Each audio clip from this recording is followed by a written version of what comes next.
As we mark the 124th Founders Day in the history of our beloved fraternity, we celebrate the 1,549 men who have officially joined the Fraternity for Life this past semester. In reflecting on these newest members, I wonder, what inspired these men to join our fraternal table? And what motivated you to join our family through your lifelong commitment to Tau Kappa Epsilon? Each Frater's journey to Tau Kappa Epsilon is individualized, but often rooted in finding community. I wanted to take a moment to share my journey. I was born the son of a car mechanic and a hairstylist. For my parents, life was about survival, and college was a mere fairy tale of opportunity that people living in double-wide trailers did not get. The measure of success was managing the day in front of them so they could reach tomorrow. While they believed college was not for everyone, and you didn't need book smarts to survive in the world, college was for their son. I attended the University of South Carolina and walked onto campus with fresh eyes and a passionate energy for a new environment far from where I grew up. Little did I know my first day on campus would lead me to fall rush. At the beginning of that faithful week, I was 500 miles away from home and knew no one on campus. Over the next several days, I found my first TEAC family with Nathan White, Wes Newton, Mickey Crease, Robert Luby, Kevin Major, and Walt Moody, my fellow candidates in the Rho Omega chapter that fall of 1998, and all of whom would later become the newest Fraters of our chapter.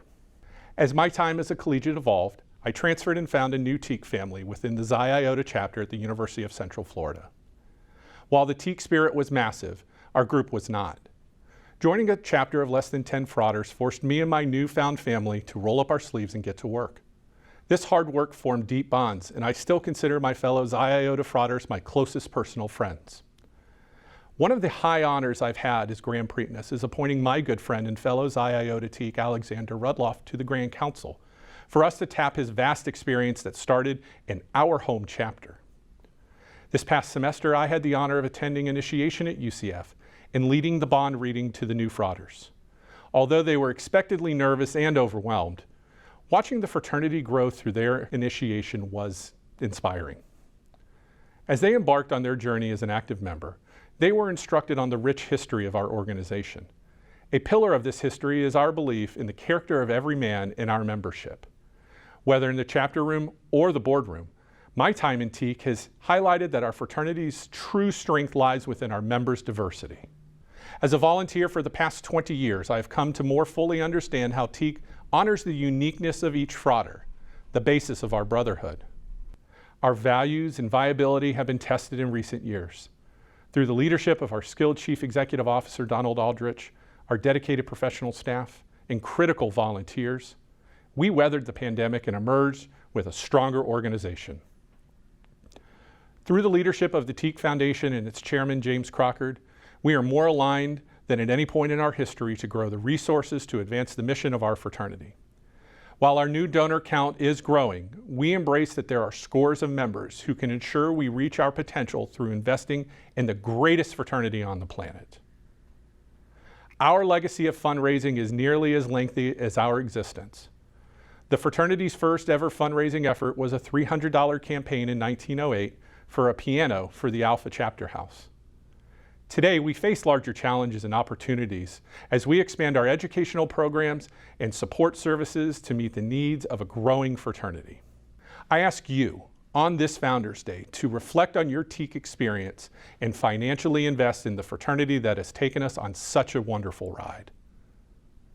Along this journey, we've learned much about ourselves and others through the community that our fraternity provides. As a collegiate Frater serving as an officer, we learn a sense of duty to our chapter and personal responsibility. As an alumnus, we have similar opportunities to grow. We have the option of serving as a chapter advisor to help a local chapter. We have the choice to improve others as a province advisor or grand province advisor and help several chapters. We have the possibility of running for the Grand Council and charting the path of the Grand Chapter. All of these choices provide life lessons to ourselves while helping to provide a great TEAC experience for our fellow Fraters. From being the first in my family to go to college to becoming Grand Prytanis, I am a testament of what is possible within TEAC.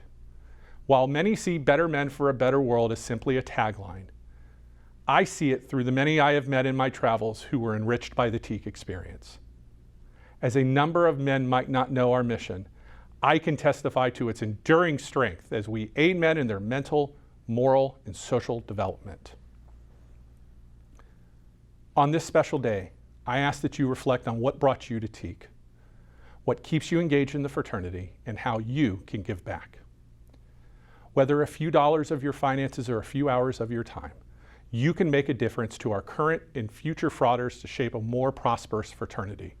When you do so, you embody excellence, live our bond, and showcase the value our founders fought for in the early days of our formation.